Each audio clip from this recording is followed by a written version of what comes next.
Hi welcome back PSM village cooking. చూస్తున్నారు కదా ఎంతో టేస్టీగా సింపుల్గా చేసుకుని బెండకాయ పులుసు అండి. ఎప్పుడూ చేసే విధంగా నార్మల్ కాకుండా వెరైటీగా అయితే చేశాను. చాలా టేస్టీగా ఉంది, చాలా సూపర్గా వచ్చింది, చాలా బాగుంటుందండి. మీరు కూడా తప్పకుండా ట్రై చేయండి. ఎలా వచ్చింది కామెంట్ బాక్స్లో మీకు కామెంట్ చేయండి. అలాగే మన PSM village cooking channel subscribe చేయండి. ఇప్పుడు ఈ బెండకాయ పులుసుకి కర్రీకి ఏమేమి కావాలో చూద్దాం. మరి బెండకాయ పులుసుకి కావాల్సినవి ఒక అర కేజీ బెండకాయలు తీసుకుని మీడియంగా ముక్కలు కోసుకుంటున్నాను. 2 ఉల్లిపాయలు తీసుకుని చిన్న చిన్న ముక్కల కింద కోసుకున్నాను. 4 పచ్చిమిరపకాయలు కూడా తీసుకుని చిన్న చిన్న ముక్కల కింద కోసుకుని ఉంచుకున్నాను. అలాగే 1 స్పూను ధనియాల పొడి తీసుకున్నాను. ఒక 1/2 స్పూను మెంతులు, 1 స్పూను ఆవాలు, 1 స్పూను పచ్చెనపప్పు సాయమైన పప్పు తీసుకుని ఉంచుకున్నాను. అలాగే 2 స్పూన్లు శనగపిండి తీసుకున్నాను. ఇది దీంతో ఏం చేయాలో లాస్ట్ చెప్తాను మీకు. అలాగే ఒక 4 ఎండుమిరకాయలు, ఒక 4 ఎల్లిపాయలను, కొద్దిగా జీలకర్ర తీసుకుని ఉంచుకున్నాను. ఒక పెద్ద నిమ్మకాయ సైజ్ అంతా చింతపండు తీసుకుని నానబెట్టించుకున్నాను. ఇప్పుడు కర్రీ అయితే ప్రిపేర్ చేసుకుందాం. తయారీ విధానం. ఇప్పుడు పొయ్యి వెలిగించుకుందాం. పొయ్యి వెలిగించుకుని పొయ్యి మీద ఒక బాన్ పెట్టుకుందాం. బాన్ని కొద్దిగా హీట్ ఎక్కనిద్దాం. 3 స్పూన్లు అయితే ఆయిల్ పోసుకుందాం. ఇప్పుడు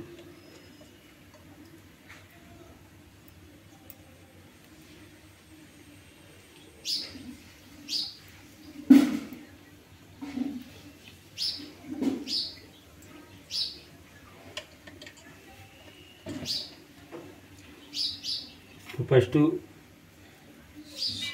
మెంతులు వేసుకుందాం.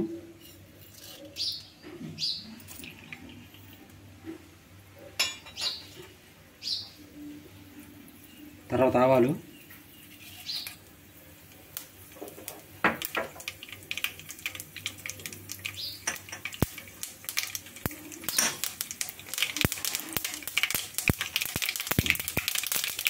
తర్వాత ఎల్లిపాయలను జీలకర్ర వేసుకుందాం.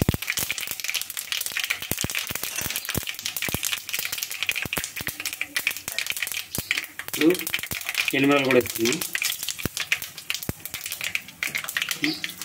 మానేకుండా వేసుకోండి తాలింపులు.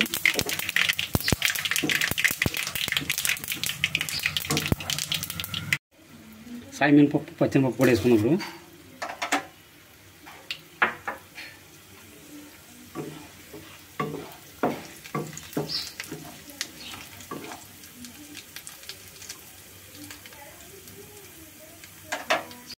ఇప్పుడు ఉల్లిపాయలు, పచ్చిమిరపకాయలు కూడా వేసుకుందాం.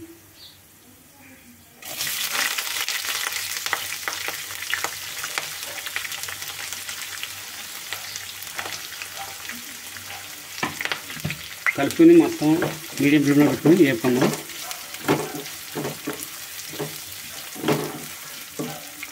కాసేపు ఆగిద్దాం.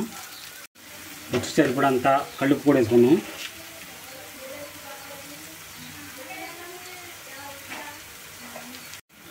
ఒక 1/2 స్పూను ఇంకో కూడా వేసుకుందాం.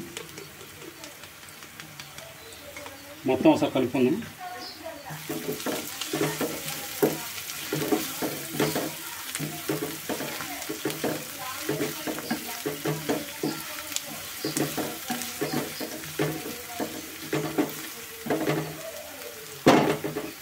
ఇప్పుడు మూతెట్టి ఒక 10 నిమిషాలు అయితే మగ్గనిద్దాం.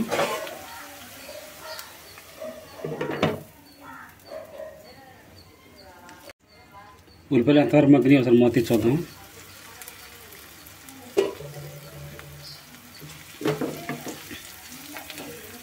ఉల్లిపాయలు శుభ్రంగా అయితే మగ్గిపోయినాయి. ఇప్పుడు దాంట్లోకి ఈ బెండకాయ ముక్కలు కూడా వేసుకుందాం. ఇంత కోసించుకున్న బెండకాయ ముక్కలు కూడా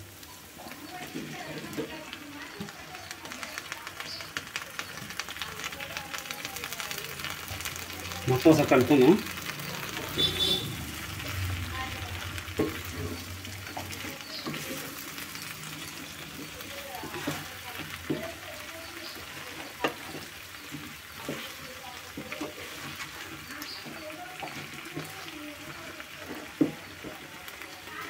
ఇప్పుడు మూతెక్కి మరో 10 నిమిషాలు ఉడకనిద్దాం.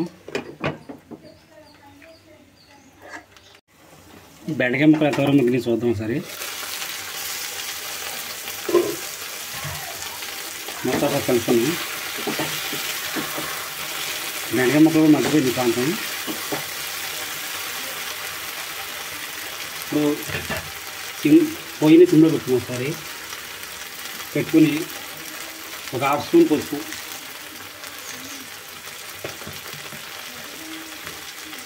ఒక స్పూన్నర కారం,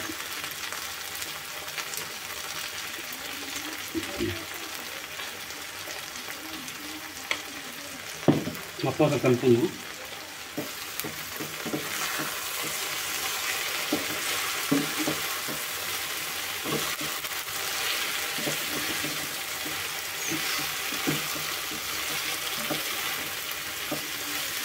ఒక 2 నిమిషాలు మూత తీసి ఇలా మగ్గనిద్దాం.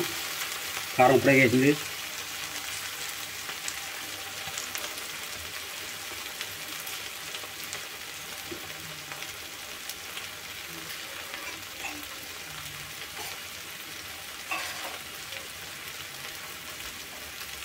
ఇప్పుడు గ్లాసు వాటర్ పోసుకుందాం.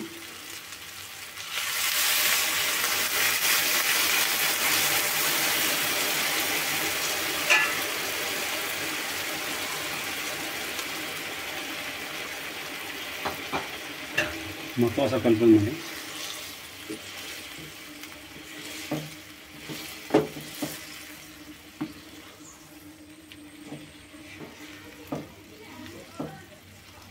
ఇలా ఒక 5 నిమిషాలు ఉడకనిద్దాం.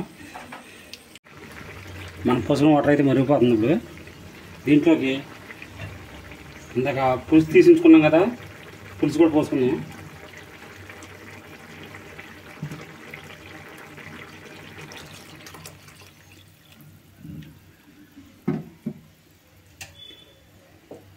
మొత్తం ఒకసారి కలుపుకుందాం. ఇప్పుడు ఒక చిన్న బెల్లం మొక్కేస్తున్నా.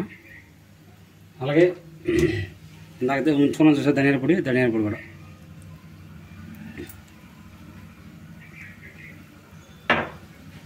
మొత్తం కలుపుకుందాం సరే. చాలా సింపుల్గా టేస్టీగా అయిపోద్ది. చాలా సింపుల్గా ఉంటుంది. బెండకాయ పులుసు రోజు చేసే కన్నా ఈ మోడల్ చేయండి, చాలా బాగుంటుంది. తప్పకుండా ట్రై చేయండి. మీకు ఎలా వచ్చింది అది కామెంట్ బాక్స్లో కామెంట్ చేయండి. ఈ వీడియో కానీ మీరు నచ్చితే లైక్ చేయండి, షేర్ చేయండి. అలాగే మన PS village cooking channel subscribe చేయండి. మన బెండకాయ పులుసు కర్రీ ఎంతవరకు ఉడికిందో చూద్దాం. ఒకసారి మూత తీసుకుని సరే మొత్తం కలుపుకుందాం. చూసారుగా ఎంత సింపుల్గా టేస్టీగా బెండకాయ పులుసు చాలా బాగుంటుంది, చాలా టేస్టీగా ఉంటుంది. మీరు కూడా తప్పకుండా ట్రై చేయండి. అలాగే మన ఛానల్ సబ్స్క్రైబ్ చేయండి. మీకు ఇంకైనా వెరైటీ కావాల్సి అయితే నా కామెంట్ బాక్స్లో కామెంట్ చేయండి. నేను తప్పకుండా ట్రై చేస్తాను. అలాగే మీకు తెలిసిన వెరైటీ ఏమైనా ఉంటే కామెంట్ బాక్స్లో అయితే కామెంట్ చేయండి. ఇప్పుడు ఇందాక శనగపిండి నుంచి తీసుకున్నాం కదా, అది లాస్ట్లో చెప్తాను కదా మీకు. దాంట్లో కొద్దిగా ఒక హాఫ్ గ్లాసు వాటర్ పోసుకుని ఆ పిండి కలుపుకుని దీంట్లో పోసుకోవాలి. అంటే పులుసు పలచుకోకుండా చిక్కగా టేస్టీగా ఉంటుంది.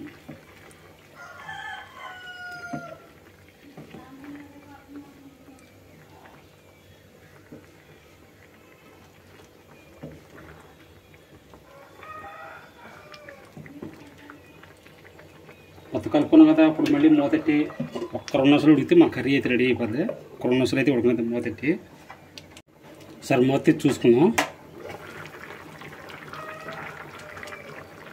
మన పులుసు అయితే రెడీ అయిపోయింది. ఇప్పుడు దీంట్లోకి కొద్దిగా కరివేపాకు వేసుకుందాం. ఈ కరివేపాకు అనేది ముందే ఎత్తి పెద్ద స్మెల్ ఉండదండి, లాస్ట్లో వేసుకోవాలి. చాలా బాగుంటుంది, చాలా టేస్టీగా ఉంటుంది. మీరు కూడా తప్పకుండా ట్రై చేయండి. ఎలా వచ్చింది కామెంట్ బాక్స్లో కామెంట్ చేయండి. చాలా బాగుంటుంది. చూసారు కదా, మన బెండకాయ పులుసు కర్రీ అయితే రెడీ అయిపోయింది. ఈ వీడియో కానీ మీకు నచ్చినట్లయితే లైక్ చేయండి, షేర్ చేయండి. అలాగే మన PSM village cooking channel subscribe చేయండి. చాలా బాగుంటుంది. తప్పకుండా ట్రై చేయండి. బెండకాయ పులుసు తిన్న వాళ్ళు కూడా తింటారు. ఇప్పుడు పొయ్యి ఆఫ్ చేసుకుందాం. ఇప్పుడు ఈ వీడియో కానీ మీకు నచ్చితే తప్పకుండా లైక్ చేయండి, అలాగే షేర్ చేయండి, కామెంట్ చేయండి. అలాగే మా ఛానల్ సబ్స్క్రైబ్ చేయండి. Thank for watching. బాయ్.